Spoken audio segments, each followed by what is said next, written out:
Vivi, então a palavra é sua, tá bom? Vai me avisando a hora que você quiser que eu passe os Os slides. slides.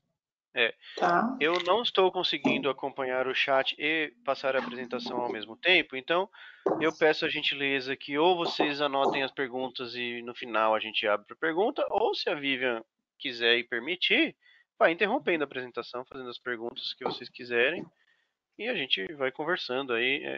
É um roteiro para depois a gente fazer um bate-papo sobre o caso ou sobre a patologia em si, tá bom? Boa noite, pessoal. Quem quiser fazer pergunta pode interromper, não tem problema nenhum. Eu fiz uma apresentação bem resumida. Vou falar um pouquinho sobre a doença e depois apresentar o caso clínico para vocês. Então, o tema é hemangiosarcoma canino. Pode passar, Renata. Bom, é um tumor maligno de células endoteliais, é mais comum em cães. Existem algumas raças predispostas que a literatura coloca, o pastor alemão, o golden retriever e o poodle, mas pode acontecer em qualquer raça, inclusive SRD. A idade média de acometimento é de 8 a 10 anos. O hemangiosarcoma primário, normalmente ele aparece na parede do átrio direito ou na aurícula direita, mas também pode ocorrer na parede do ventrículo esquerdo ou direito e no pericárdio. Pode passar. Já o hemangiosarcoma metastático, ele pode aparecer como infiltrado no miocárdio, infiltrados multifocais no miocárdio. É um tumor que é caracterizado pela invasão local e metástases à distância precoce. E é uma das principais causas de efusão pericárdica e tamponamento cardíaco, né? 60 a 80% dos cães que a gente pega com tamponamento cardíaco tem uma lesão cavitária que consiste com hemangiosarcoma. Então, a gente vê que é uma das principais causas de tamponamento cardíaco. E até 25% dos tumores em baço tem um tumor cardíaco correspondente. Antigamente eles achavam que era metástase sempre, mas não necessariamente. Hoje em dia a literatura já fala que podem existir dois tumores, como se fossem dois tumores primários, tanto no baço quanto no coração. Pode passar. Bom, as metástases acontecem por via hematógena, principalmente nos pulmões. E esses tumores, como vocês vão ver, inclusive todas essas características que eu estou falando, a gente vai ver no caso clínico. Na verdade, o caso clínico não foi possível fechar o diagnóstico de hemangiosarcoma, mas é uma grande possibilidade, dado todas as características do tumor, a metástase, enfim, tudo isso que eu estou falando agora, vocês vão ver no caso clínico. São tumores difíceis de serem diagnosticados, porque a citologia da efusão pericárdica normalmente ela é inconclusiva, são tumores que esfoliam um pouco, então não vem muitas células neoplásicas para poder fechar o diagnóstico. Então, às vezes, só pela citologia da efusão é difícil fechar o diagnóstico. Pode passar. Bom, sinais clínicos, né? Efusão pericárdica hemorrágica e, consequentemente, o tamponamento cardíaco.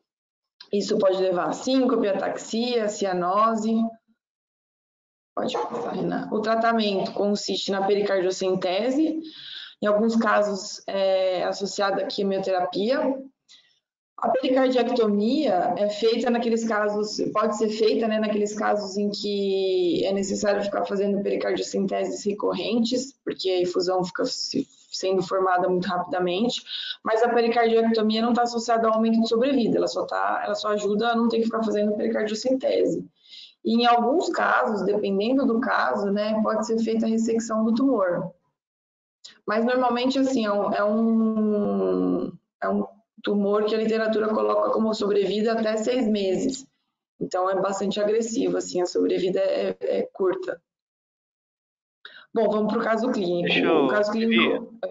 Pode deixa eu falar. só dar uma contribuição aqui. Quando eu pego, eu sempre lembro o clínico que está tocando esse caso de avisar o tutor que pode ter morte súbita, tá? É claro que não é uma morte súbita, puf, assim, né? Mas o que acontece? Às vezes o tamponamento cardíaco ele é silencioso e o paciente começa a fazer um exercíciozinho e ele está totalmente tamponado e ele desmaia e não volta mais. Eu sempre aviso quando tem uma massa, vocês vão ver o caso, parecida com esse aí, sobre morte súbita, mas não é por arritmia, não é por nada, é por causa do tamponamento cardíaco, enfim, fulminante algumas vezes. Tá?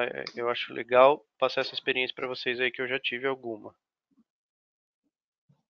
Inclusive, foi muito provavelmente o que aconteceu com esse cachorro.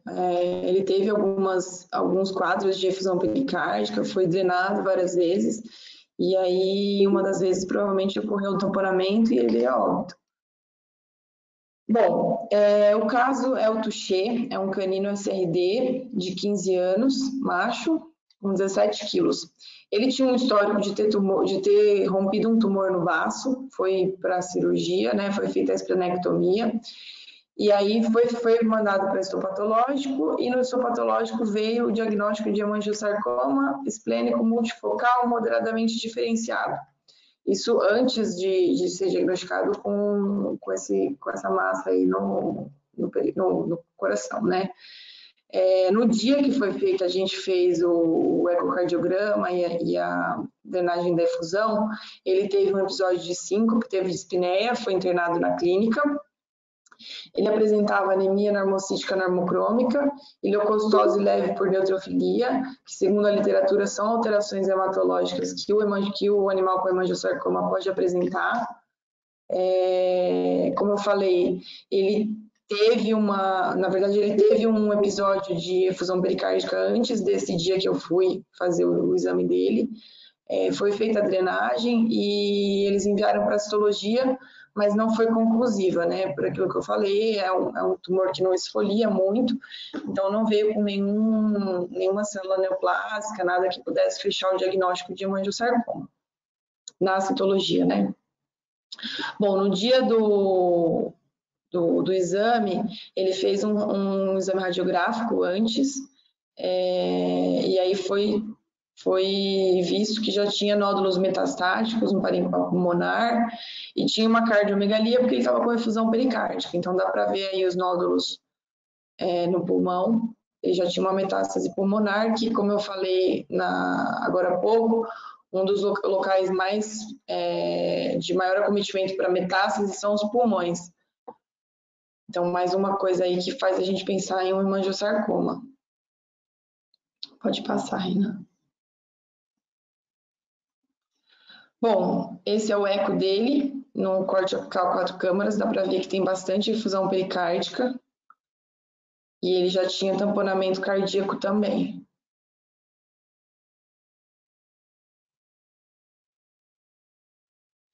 Aí é do corte transversal na janela paraesternal direita, dá para ver o nódulo aí bem adjacente ao átrio direito, entre o átrio e o ventrículo direito. O tumorzinho aí. Tem vídeo também, acho que dá para ver melhor. Pode passar. Esse é um vídeo só para ver a quantidade de efusão pericárdica que tinha. E esse, onde está a setinha vermelha, é o local da massa. Ô, Vivi, essa imagem aqui, que está flutuando no pericárdio aqui. Isso era provavelmente um coágulo. Ok. Ele tinha vários coágulos assim no líquido, né, na efusão pericárdica. Tinha vários pequenos coágulos e esse era o maior deles.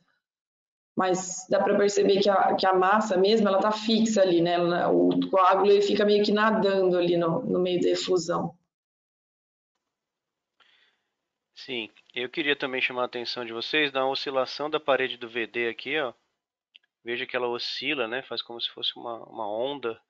Isso é sinal de tamponamento e a parede do átrio direito também, ó. É um pouco menos visível, por causa inclusive da formação. Mas veja que há uma oscilação na parede, que ela cede com a pressão do líquido intrapericárdico, tá?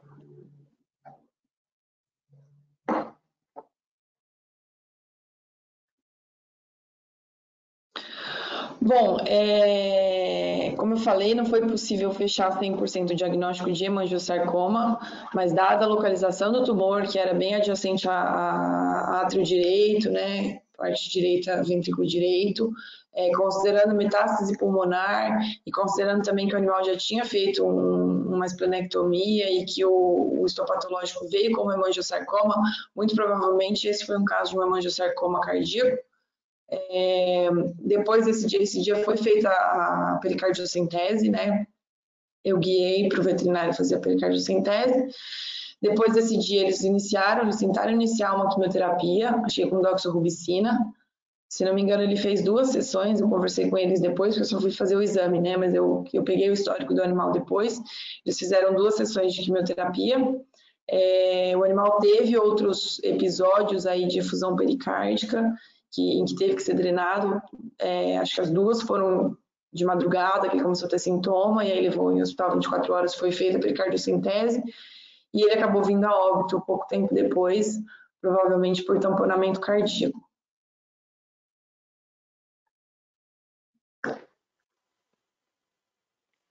E é isso, esse era o caso.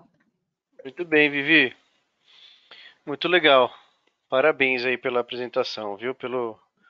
Eu queria que você contasse a história desse exame pro pessoal, que eu acho que foi o seu primeiro exame, é isso? Foi, É aquele? exatamente. Bom, foi o meu primeiro exame, né? Eu não fazia eco ainda, estava acompanhando o Renan, nunca tinha feito nenhum eco sozinha. E um belo dia as meninas, olha, tem um exame para fazer, o Renan me manda, tem um exame para fazer, eu não vou conseguir fazer. É uma efusão pericárdica e eu queria que você fosse lá fazer. Eu falei, gente, mas eu nunca fiz nenhum exame, como é que eu vou lá fazer essa efusão pericárdica? Enfim, foi meu primeiro exame, já foi essa bucha, mas deu certo, consegui fazer. E aí, tinha que guiar para o veterinário drenar. Eu não fazia pericardiocentese, falei, olha, eu não faço, mas eu posso ajudar, né, guiando para poder drenar. E aí o veterinário falou que ele fazia, e aí eu guiei ali com o eco para fazer a pericardiocentese. Mas foi meu primeiro exame pela Mobilivete e da minha vida também. Então, muito curioso essa história. Veja que não tenham medo, né, de começar. Isso aí eu queria que você desse esse depoimento justamente para isso, porque eu achei muito interessante. Você teve coragem, falou, não, vamos que vamos. E, Eu fui com assim, medo, mas fui. enfrentou, Tava com medo, fui com medo mesmo. enfrentou a situação. E o que é mais interessante de tudo isso, que essa coragem toda aí, claro, eu achei muito bem feito a sua apresentação. É curta assim, simples assim. Eu gostaria que todo mundo fizesse, tá? É um exemplo bem interessante de fazer. Agora, o mais legal é que essa coragem aí que você teve no começo, né, de putz, vou assim com medo mesmo, fez com que você conseguisse passar por aqueles nossos valores que eu disse no começo da reunião, né? Acolheu, atendeu, fez a diferença, foi importante em toda a cadeia da saúde daquele paciente naquele momento, acolheu o veterinário, o paciente, o tutor, enfim, veja que um atendimento desse, por menos experiência que vocês tenham, e às vezes alguém que está começando, vocês conseguem passar e cumprir, querendo ou não, aqueles valores todos que a gente tem como motivo, né? Como razão para existir, toda essa equipe aqui. Então foi bem legal, achei bem legal. Se alguém tiver perguntas aí, façam as perguntas para a doutora Vivian, ou enfim, eu estou aqui também se eu puder contribuir. Se não, vocês me digam se querem ver os meus casos, ou um dos que eu achei interessante que eu possa mostrar para vocês. São casos cardiológicos.